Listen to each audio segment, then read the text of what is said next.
Welcome to Inside Academia, the weekly program where we take a look behind the ivory curtain, seeking a frank discussion of American education. I'm your host, Andy Nash.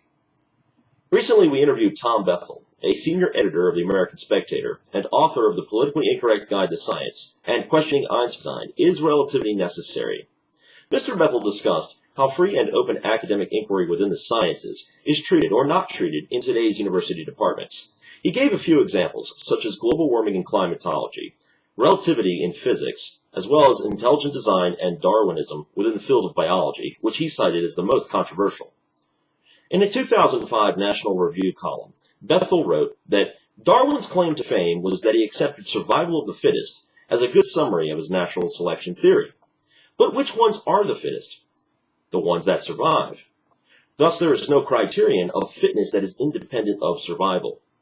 So whatever happens, it's always the fittest that survive by definition. This, just like intelligent design, is not a testable hypothesis, and that the eminent philosopher of science, Karl Popper, even proposed falsification as the boundary line between theories that are scientific and those that are not. Therefore, Bethell concluded that both intelligent design and natural selection actually fail by this standard. If academic culture within biology upholds natural selection as if it were dogma, but then regards intelligent design as heresy, then this is no less unscientific and dogmatic than if the same approach were applied in reverse. The same can be said of the debate over man-made global warming. Mr. Bethell's point in the interview was not to favor or advance either view over the other within biology or in any other field, but rather it was to explore his observation of how some fields in science seem to be no longer capable of critically examining reigning theories of scientific thought within their specified fields. He also examined such orthodoxies in science in relation to government grant funding. The following is an excerpt from a longer interview. Let's listen to Tom Bethell explore the cause and possible solutions to these problems. There's actually an interesting comment by Patrick Moore, who was one of the founding members of Greenpeace, who noticed that the whole environmental movement got a tremendous boost when communism collapsed. And it's just like there was all of this enthusiasm and energy that was going into socialist or communistic ideas, which was immediately transferred to the environment. And in fact, he said to a considerable extent, the environmental movement was hijacked by political and social activists who learnt to use green language to cloak agendas that had more to do with anti-capitalism and anti-globalization than with science or ecology. And I really think that is true. That the great boost to green ideology came in 1991 with the big international conference in Brazil, right after the collapse of the Soviet Union. I mean, it was like it was transferred immediately from one topic. The same energy was transferred to a different subject within a matter of months. To viewers, they might think that this discussion is about evolution versus intelligent design, or about global warming, or about any of these subjects. But for me, what I'd like to explore here is not so much the topic itself, rather the type of reasoning, if you will, logical reasoning, that is deployed, or I should say not deployed, in some of these more or less very scientific disciplines. People seem to far more religiously these days embrace things that they hear, for which they believe. They place a sort of faith, if you will, in the credentialism of science. The credentialism of science seems to be the currency with which people carry on and place all of their faith and their sound resolution. And it's interesting that you point out that much of that is theological in its own right, in terms of how people don't deploy a robust level of skepticism in that type of scientific inquiry. So I don't know if you have any thoughts on that. And the bigger question would ask you to please address is: was there ever a time in history, in human history, in Western civilization, in which there would have been, let's say, a harmony between faith and science, insofar as man's ability to reason was concerned? Or were they always necessarily contradictory or antithetical to one another? I don't think they are antithetical at all, and it's an interesting question whether there were periods in history when they were much more united. I think maybe they were more united in the 18th century when science really, at the time when sort of science got going and was not, didn't have the confidence to see it as a position from which they could attack religion. What is happening, one of the things that's occurred to me, one of the things that's happening in the academic world now with regard to science, I mean, take, for example, intelligent design. It's an interesting subject to discuss. And I've noticed that you can discuss it with people in the academic world as long as they're not in biology, as long as they're not a member of the biology department. Academics who are in other fields will be very interested to discuss it with you. But if they're in that field, they're terrorized that they're not allowed to depart from the orthodoxy. Now, I've noticed that this is true in other areas as well. For example, the whole question of relativity, which I wrote a popularized book about, popularizing the theories of the ideas of Professor at the University of Colorado, Peter Beckman, who wrote a great book called Einstein Plus Two, which he made a strong case that the facts of physics can be explained without recourse to the theory of relativity. Now, so it was a technical book, and I knew him quite well, and so I wrote a sort of simple version of that.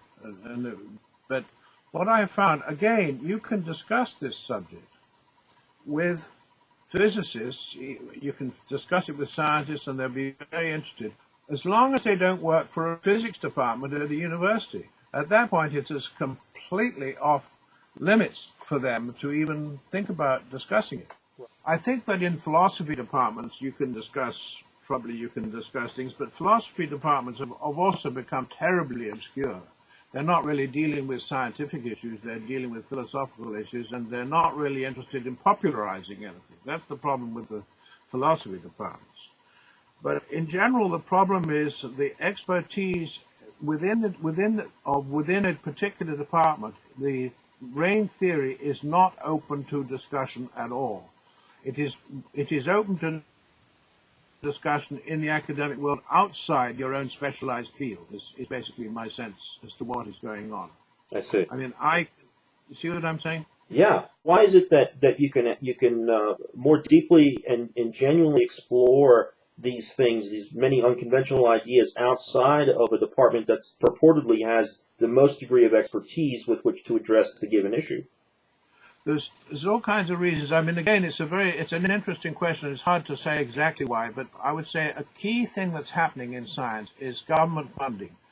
They are terrified of getting their grants cut off. If they say something that raises a question about Einstein's relativity, for example, they're approached the National Science Foundation for a grant on something or other, they're going to be derided as some kind of a maverick, and therefore should not be allowed to get this grant.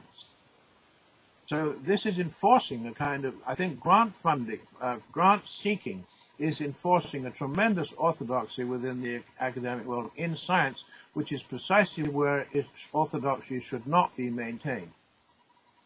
That's interesting because here again, the conventional wisdom that we often hear is that if private interests purely were funding research and scholarship, then the ends would already be predetermined because the special interest of one party or another would be financing or funding something. But often we see how government funding, particularly in the case of climatology, as many skeptics have pointed out, has necessarily led to a skewing of a lot of scientific research, in which there's a huge debate going on, not only scientifically but also outside of science, as to what the science actually even says.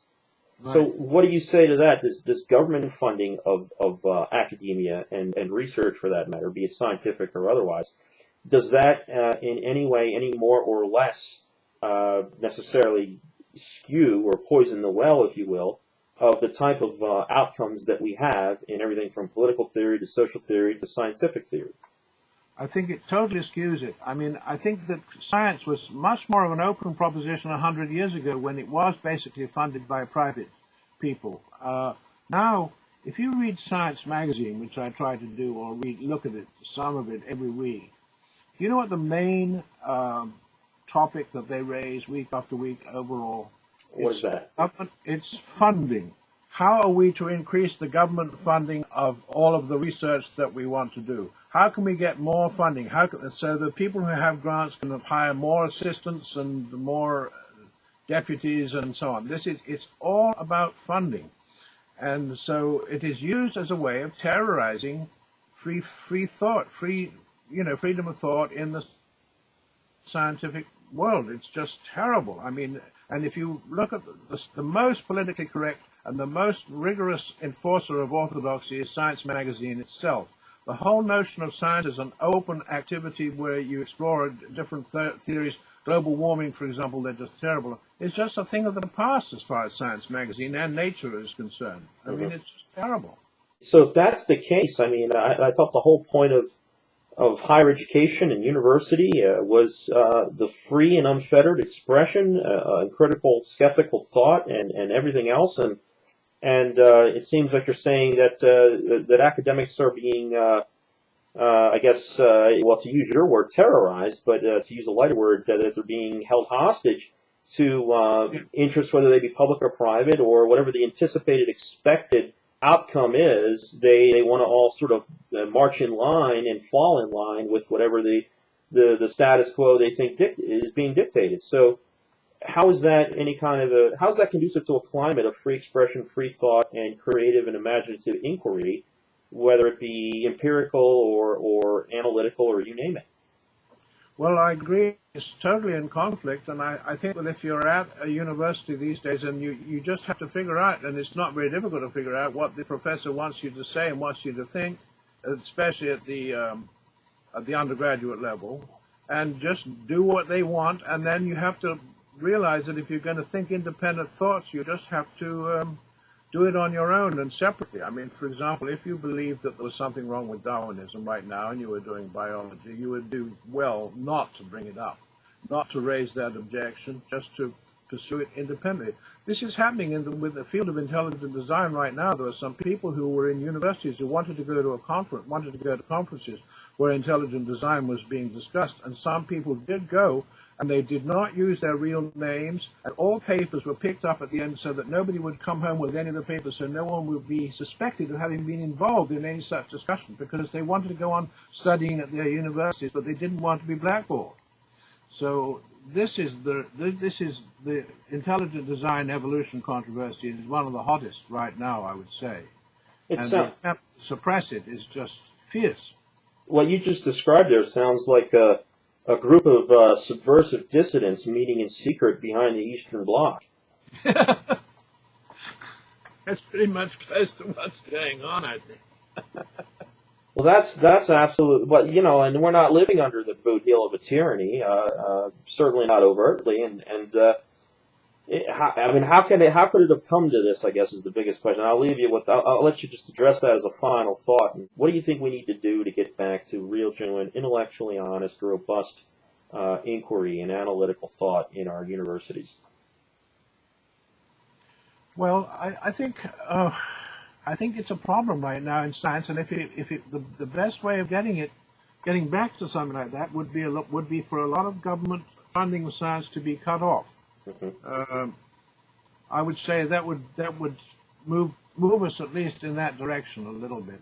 And as I say, you just have to be able to. You can discuss these things privately, but I mean, if you're going to be pursuing a degree in biology and you think Darwinism is wrong, you certainly don't want to say that. You don't want to really tell that to your professor.